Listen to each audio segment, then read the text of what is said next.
नमस्कार। आज हम अपने एनवायरनमेंट पर थोड़ी गहराई से बात करेंगे। हाँ बिल्कुल। ये शब्द आजकल हर जगह है, पर इसके मायने काफी गहरे हैं। वही तो, हमारे सोर्सेज जो साइंस टेक्स्ट से हैं वो बताते हैं कि एनवायरनमेंट स्टैटिक नहीं है, बदलता रहता है।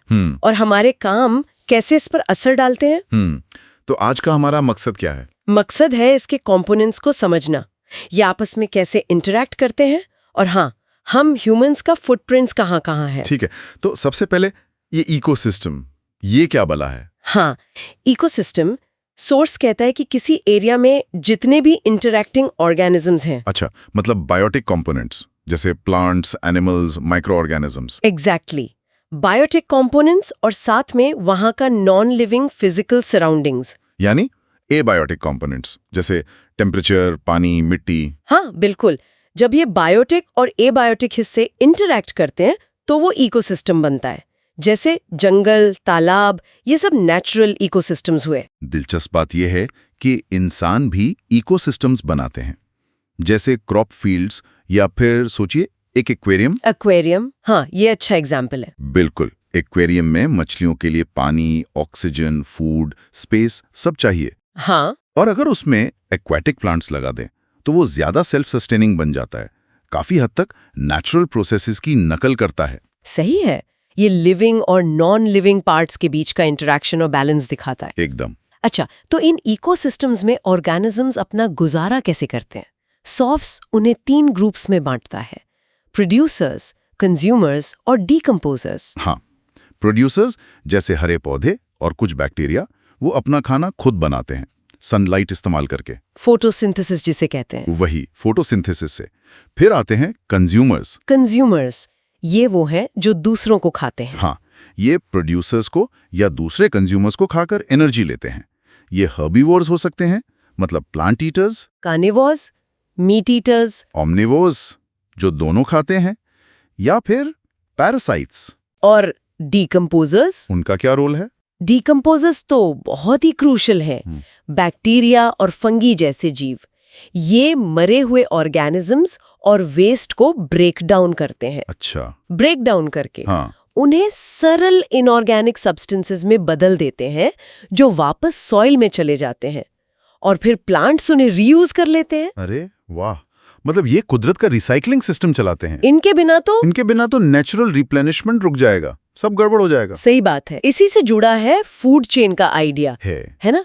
एक खाता है, फिर उसे कोई और खाता है। हाँ बिल्कुल। जैसे घास, बकरी, इंसान, हर स्टेप एक ट्रॉफिक लेवल है। प्रोड्यूसर्स पहले लेवल पर, फिर प्राइमरी कंज्यूमर्स यानी हर्बिवोर्स दूसरे पर, सेकेंडरी कंज्यूमर्स तीसरे पर, ऐसे ही। और यहाँ एनर्जी का फ्लो देखना बड़ा फैसिनेटिंग है। एनर्जी फ्लो कैसे? देखो, प्रोड्यूसर्स सूरज की रोशनी की एनर्जी का मुश्किल से 1% ही कैप्चर कर पाते हैं। सिर्फ 1%? हाँ, और फिर हर अगले ट्रॉफिक लेवल पर पिछले लेवल से मिली एनर्जी का केवल लगभग 10% ही। 10%? हाँ, सिर्फ 10% ही कंज्यूमर की अपनी बॉडी में कन्वर्ट होता है, जो अगले लेवल के लिए अवेलेबल है।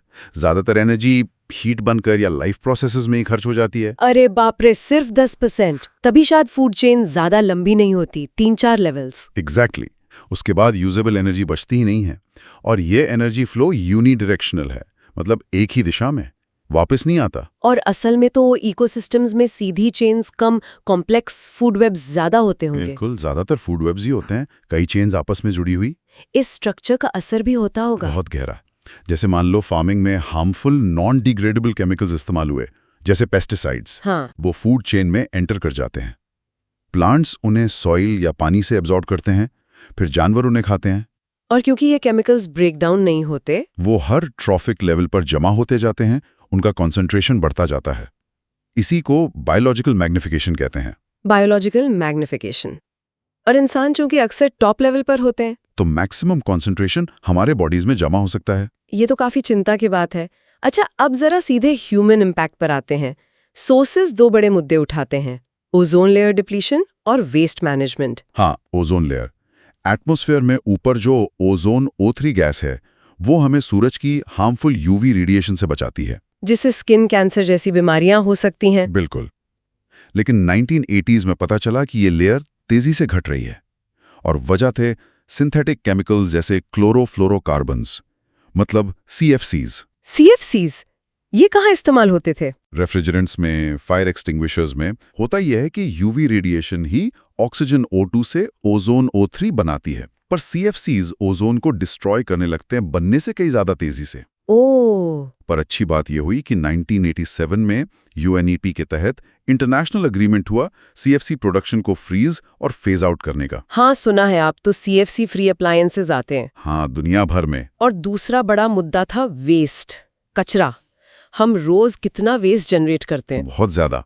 सोर्स दो तरह के वेस्ट की बात करता है, बायोडिग्रेडेबल जो बायोलॉजिकल प्रोसेसेस से टूट जाता है जैसे फूड वेस्ट, और नॉन बायोडिग्रेडेबल। हाँ, नॉन बायोडिग्रेडेबल जैसे ज्यादातर प्लास्टिक जो सालों साल वैसे ही पड़ा रहता है, ये आसानी से टूटता नहीं। और ये नॉन बायोडिग्रेडेबल वेस्ट ही असली प्रॉब्लम है। हाँ, ये एक्यूमुलेट होता है, इकोसिस्टम्स को हार्म करता है और इसका मैनेजमेंट एक बहुत बड़ा चैलेंज है।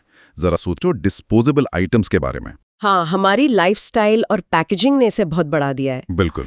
पहले जैसे प्लास्टिक कप्स की जगह मिट्टी के कुल्हड़ का सोचा गया था, पर उसके मास प्रोडक्शन से टॉप सॉइल लॉस का खतरा था। अच्छा, ये भी दिक्कत थी। हाँ, अब पेपर कप ज्यादा कॉमन है, पर देखो किसी भी तरह के लार्ज स्केल वेस्ट का मैनेजमेंट एनवायरनमेंट पर इम्पैक्ट तो डालता ही है। तो कुल मिलाकर इकोसिस्टम्स बड़े कॉम्प्लेक्स हैं, एनर्जी फ्लो पर चलते हैं जो हर लेवल पर घटता जाता है। प्रोड्यूसर्स बेस हैं, डिकम्पोजर्स जरूरी रिसाइकलर्स हैं। और ह्यूमन एक्टिविटीज का असर साफ दिखता है फूड चेन्स में। केमिकल्स का जमा होना यानी बायोलॉजिकल मैग्निफिकेशन, एटमॉस्फेयर में बदलाव जैसे ओजोन डिप्लीशन और ये परसिस्टेंट वेस्ट जनरेशन। इन इम्पैक्ट्स को मैनेज करने के लिए इन प्रोसेसेस को समझना वाकई बहुत जरूरी है। बिल्कुल। जाते जाते एक सवाल सोचने के लिए छोड़ जाते हैं। सोर्स में नए तरह के बायोडिग्रेडेबल प्लास्टिक्स का जिक्र था। हम एनवायरनमेंट पर बोझ कम करने के लिए नई चीजें ला रहे हैं, पर ये कैसे इंश्योर करें कि ये नए सॉल्यूशंस इकोसिस्टम्स के इतने कॉम्प्लेक्स इंटरैक्शंस को देखते हुए कहीं फ्यूचर में कोई नई अनफोर्सीन प्रॉब्लम ना खड़ी कर दें? ये बहुत अहम सवाल है। इस पर वाकई और सोचने की जरूरत है।